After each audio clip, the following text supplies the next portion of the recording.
Hello, family and friends. So, today I have a word of encouragement for us and for this week. And really, I just want to share about the word goodness.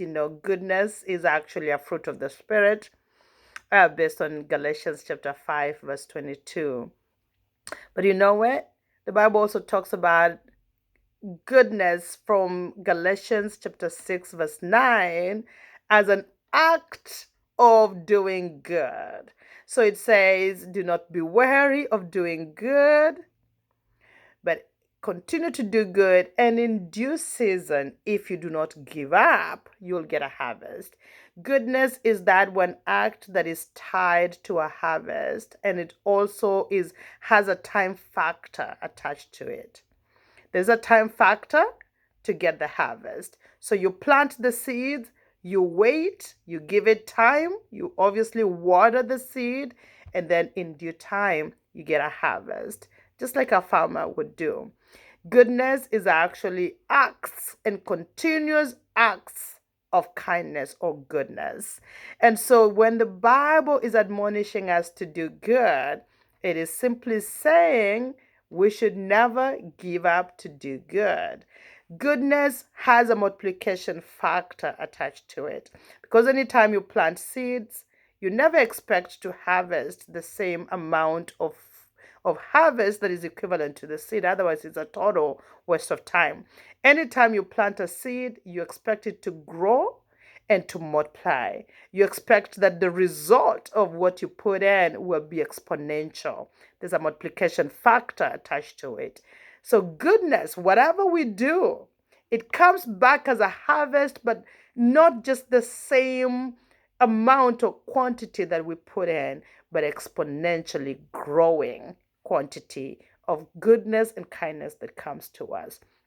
So, the Bible also says in Psalm chapter 125 that those that plant in tears will reap with songs of joy.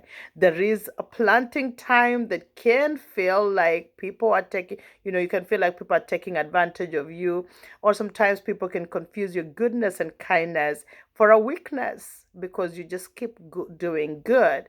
But you know what? You're planting in tears, it can trigger a sense of tears and a sense of humiliation, but at the end, there will be songs of joy that will be attached to your reaping season. My late mom used to say, in this world, just do good, and evil, leave it for the others to do. And that was a constant reminder to us whenever she would say that. Just continue to do good. Let the others be the ones to do evil. Don't be the one doing evil. And when I think about it, I'm like, what if everybody told themselves the same thing? What if everybody told themselves, in this world, I will do good and leave the evil for someone else to do? The world will be a perfect place to live. Yes, the world will be a good place to live. So goodness really comes from a place of intention. Intention. What is the intent in your heart? Where is the purity in your heart? If there is it's coming from a pure place, goodness is not always perfect. Being good is not equivalent to being perfect. There may be some things that may not be acceptable to some people and acceptable to others, but the question is, what is the place that those acts are coming from? That is where goodness resides. The place and the intention where the acts are coming from. That is the goodness part. It's not just the things themselves, it is the intention behind the things. And that is why it's a fruit of the Holy Spirit. I pray you have a blessed week, and I pray that goodness will continue to abound even when you're surrounded by so much evil. Radiate goodness. God bless you. Have a great week. Bye bye.